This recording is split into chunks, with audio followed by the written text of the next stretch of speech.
Bienvenidos a la tercera clase virtual de lexicología jurídica. En este caso hablaremos de la aplicación de la terminología jurídica. Antes de entrar en materia, esto es, en los ámbitos de la aplicación de la terminología jurídica, debemos formular algunas consideraciones previas. Primera, consiste en aclarar que, para aplicar en forma correcta la terminología jurídica, es decir, debemos considerar que existe una terminología jurídica general común para todas las ramas del derecho, la cual está constituida por los preceptos y principios de aplicación general dominados, al menos en lo mínimo deseable, por cualquiera que haya realizado alguna intervención en el derecho. Segunda, existen términos jurídicos propios o particulares de las distintas especialidades jurídicas o ramas del derecho. Algunos de estos términos guardan cierta analogía con los conceptos básicos generales, los términos específicos o propios de cada una de las ramas del derecho que pueden incluso llegar a construir o sustituir subespecialidades lingüísticas. Tercera, hay también términos jurídicos propios o particulares empleados en diversos ámbitos o niveles de gobierno, ya sea federal, estatal o municipal, que derivan de las diversas facultades o materias de sus respectivas competencias. Cuarta, la terminología jurídica también adquiere particularidades y usa términos específicos propios de cada uno de los poderes, el ejecutivo, el legislativo y el judicial, en función de sus competencias o facultades. Entre ellos destacan los términos del Poder Judicial, pues el léxico jurídico empleado varía según la instancia y la materia en la que le competen. Lo anterior supone sin duda dificultades graves para el complejo y correcto uso de los términos jurídicos. Resulta que tal vez en el ámbito del lenguaje especializado correspondiente a las distintas ciencias el derecho sea uno de los más complejos. Por ello, para el que no conoce el tema o el lenguaje jurídico resulta un misterio y le es indescifrable. Incluso para el licenciado en Derecho la terminología de su especialidad presenta problemas, pues la gran cantidad de materias jurídicas, los distintos foros, la diversidad de disposiciones legales, entre otras, genera que les sea imposible reconocer y dominar todo el léxico de su área de conocimiento. Lo anterior impone la necesidad de tener un conocimiento preciso de los principios jurídicos generales, ya que estos son gran ayuda en el uso correcto e interpretación adecuada de la variedad de términos y preceptos legales. La aplicación acertada de los términos jurídicos en distintas actividades de los juristas, tanto teóricas como prácticas, demanda un conocimiento preciso de las funciones que en cada una de las áreas y foros se desarrollan. Además de la objetividad en su aplicación, el conocimiento de los contextos sociales en que se realiza dicha práctica y la comprensión de las corrientes del derecho filosóficas con las que se vinculan dichos términos y en las que se fundamentan. Por otra parte, las nuevas disposiciones legislativas y los términos jurídicos empleados en ellas tratan de dar respuesta a las demandas constantes de la sociedad, las cuales en su actuar cotidiano o en su contacto con el desarrollo de la ciencia o con los nuevos conocimientos y con las nuevas tecnologías propician y hacen posible que haya una relación casi instantánea con prácticamente todas las civilizaciones y culturas, y todo ello trae como consecuencia la creación de nuevos términos jurídicos. Algunos no muy afortunados. Esto nos enfrenta a crearlos con bases lexicológicas firmes. Así es que podemos afirmar que prácticamente desde los inicios de nuestra civilización, cuya cuna se ubica en Grecia y en Roma, se está construyendo el derecho y con él se ha ido desarrollando la terminología jurídica. Desde la discusión griega sobre el derecho iniciada por los sofistas, pasando por la República de Platón y por sus conceptos de derecho y justicia, la ética a Nicomaco de Aristóteles y su teoría sobre la justicia.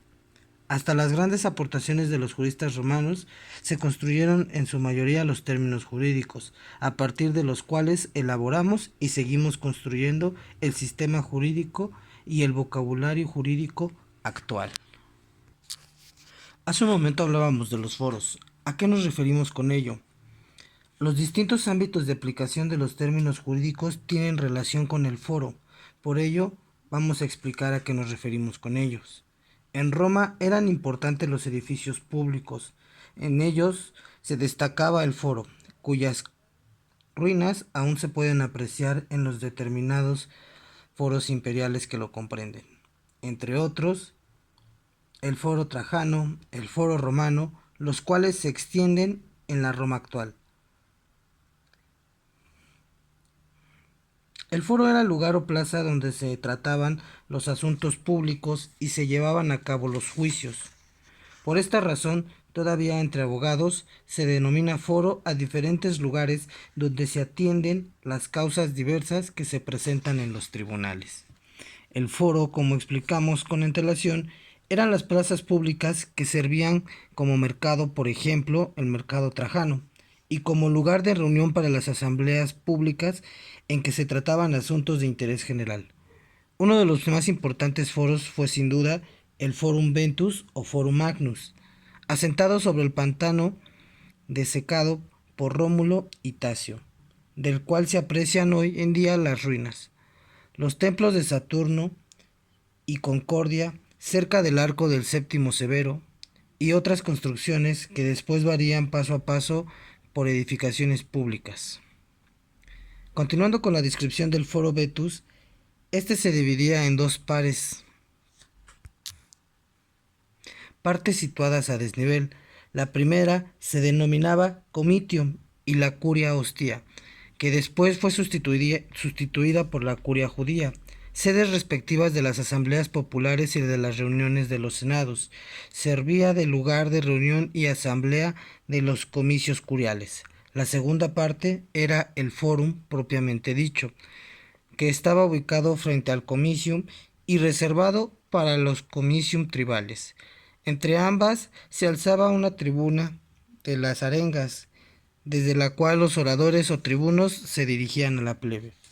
Esta tribuna se denominaba sugestus o templum, ya que se reservaba a los autores u oruspes. Después se le daría el nombre de rostra, por estar adornada con rostros, del latín rostra.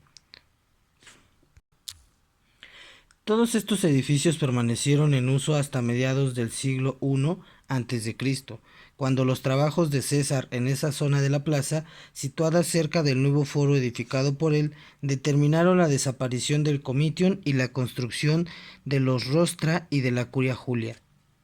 De este modo, el principal lugar de reunión de las asambleas políticas de la Roma republicana fue el Comitium, el cual ocupaba el área que en la actualidad comprende al arco del Séptimo Severo. Todas las construcciones, además de otras, formaban un complejo orientado rígidamente según los puntos cardinales. El Comitium, ya descrito, comprendía una plaza central que servía para las reuniones y para las asambleas populares en su forma más antigua, es decir, los comicios por curia. Es así que tenemos que el foro va a hacer referencia precisamente al lugar donde se desenvuelven los círculos del derecho dependiendo de un área determinada, como pudiera ser el derecho constitucional, el administrativo, el penal, procesal, el derecho mercantil, el derecho civil, derecho concursal, derecho del trabajo, derecho de la seguridad social, económico, bursátil, bancario, internacionales, público y privado, marítimo, ecológico, empresarial, sucesorio, familiar, fiscal, tributario, de seguros y fianzas, corporativo, informático, y que poco a poco van modificando precisamente las instancias o las solemnidades a través de las cuales se discuten los temas referentes a cada una de estas situaciones o de estas materias. Por ejemplo, el foro judicial, en el que se lleva a cabo la administración de justicia a través de las instancias establecidas en la ley y de acuerdo con la organización de la propia ley misma que se ordena. En este margen de ideas, los foros o las discusiones o círculos que se desenvuelven en el ámbito del derecho lo hacen precisamente con referencia a la actividad judicial, es decir, a la correcta interpretación de la ley y a la aplicación de justicia. Por su parte, el foro legislativo es aquel en el que se aprueban las leyes mediante los procedimientos que indican la Constitución, además de abrogar y derogar preceptos u otras funciones que la ley asigna. En un caso más concreto, el foro legislativo vendría siendo el Congreso de la Unión Federal o las respectivas legislaturas locales. Sin más, para esta actividad vamos a realizar un cuadro comparativo. La actividad consiste en realizar un cuadro comparativo sobre la forma en que se utiliza la terminología del derecho en diferentes foros, la cual nos va a permitir reconocer la forma en que se emplea el léxico de los que practican el derecho. Para su elaboración, utiliza el material proporcionado en el área de materia de consulta, tomando en cuenta que para que la actividad se considere completa es necesario cumplir con los siguientes requisitos. En primera instancia, una carátula. Para esto nos vamos a apoyar en la carátula institucional. Posteriormente, vamos a realizar un cuadro comparativo sobre la aplicación de la terminología jurídica en los tres poderes soberanos, intentando incluir los factores de lo que son las características, las semejanzas y las diferencias, apoyándonos obviamente en el material de apoyo que antes se menciona. Asimismo, tendremos que realizar una breve reflexión sobre la forma y la finalidad con la que los abogados usan la terminología jurídica. Esto, obviamente, con nuestras propias palabras. Posteriormente, se deberá de realizar un oficio dirigido a una autoridad que siga los parámetros de tu reflexión. Y finalmente, localizar dos oficios realizados por cada uno de los poderes soberanos que sean de conformidad con su naturaleza material. Por ejemplo, en el primer caso, como mencionamos, vamos a realizar un cuadro comparativo que una vez habiendo leído el contenido o apoyándonos en el contenido del material de apoyo número 1, vamos a poder identificar que cuáles son estas características o cuáles son estos elementos, lo que nos va a poder permitir señalar, pudiéramos hacerlo en forma de lista o a través de campos específicos, cuáles son las características de cada una de estas formas como la que el poder legislativo, el ejecutivo y el judicial utilizan su terminología. Para el caso de la reflexión que debemos de realizar sobre la forma y la finalidad con la que los abogados usamos la terminología jurídica, podemos hacer una reflexión. Obviamente nosotros como alumnos tenemos que identificar qué tanto o qué tan especializadamente o qué tan pragmáticamente utilizamos la terminología. Por ejemplo, cuando nos la dan a conocer nuestros profesores, o porque tenemos la iniciativa de conocerla, porque entendemos su importancia o porque tenemos la necesidad. Y partiendo de esta forma o de esta reflexión que realizamos de cómo utilizamos la terminología, es que vamos a realizar la siguiente actividad, que es la de hacer nuestro oficio dirigido a una autoridad. Para este caso, el oficio lo podemos dirigir a cualquier autoridad, ya sea legislativa, ejecutiva o jurisdiccional, pudiéndonos apoyar en las respectivas leyes para poder determinar si es que existe algún requisito indispensable para poder entregar estos oficios. Esto no quita que, de conformidad con el artículo 8º constitucional, que es decir, aquel que faculta o fundamenta el derecho de petición, nos dice que para poder dirigirnos a la autoridad únicamente tenemos que hacerlo de forma educada, escrita y precisa. Partiendo de estos lineamientos, es el caso que en algunas leyes procesales se nos indica la forma de dirigirnos ante ciertas autoridades que pudiéramos utilizar de apoyo para poder realizar nuestra actividad. Por último, por lo que hace referencia a los oficios realizados por cada uno de los poderes soberanos y que sean de conformidad con su naturaleza material, es que vamos a hacerlo de la siguiente manera. Por ejemplo, en caso del poder ejecutivo, tiene la función de aplicar las leyes, es decir, los oficios que se redacten o que se busquen de esta autoridad, pues tendrán que ser encaminados a aquellas funciones en las cuales el presidente de la República o alguna autoridad administrativa nos da a conocer la existencia de alguna dinámica o de alguna disposición por conducto de la aplicación de una ley previa. Para el caso del poder legislativo, si bien sabemos el poder legislativo puede emitir varios tipos de oficios, el caso de la naturaleza material del poder legislativo es crear, modificar, extinguir o derogar leyes. Entonces, en este margen de ideas, las disposiciones o los documentos que encontremos serán aquellos documentos en los cuales se esté creando una ley, se esté modificando una ley o se esté extinguiendo una ley.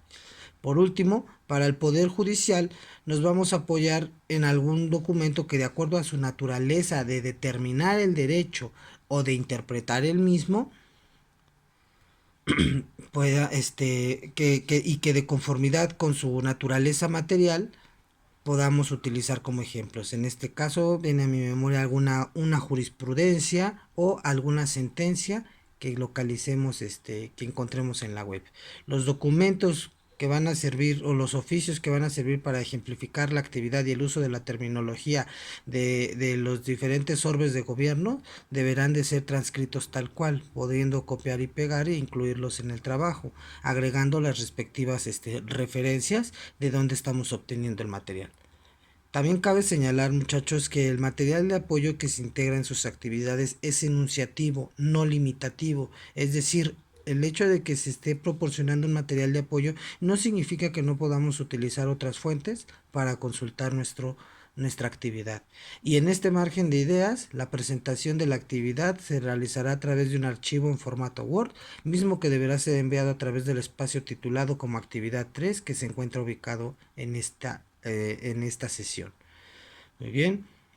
Asimismo les hago la invitación para no olvidar el avance de su proyecto integrador y estar al pendientes de la conferencia para la clase virtual número 3, misma que se llevará en un horario de 11 a 12 horas el día 16 de mayo. Gracias.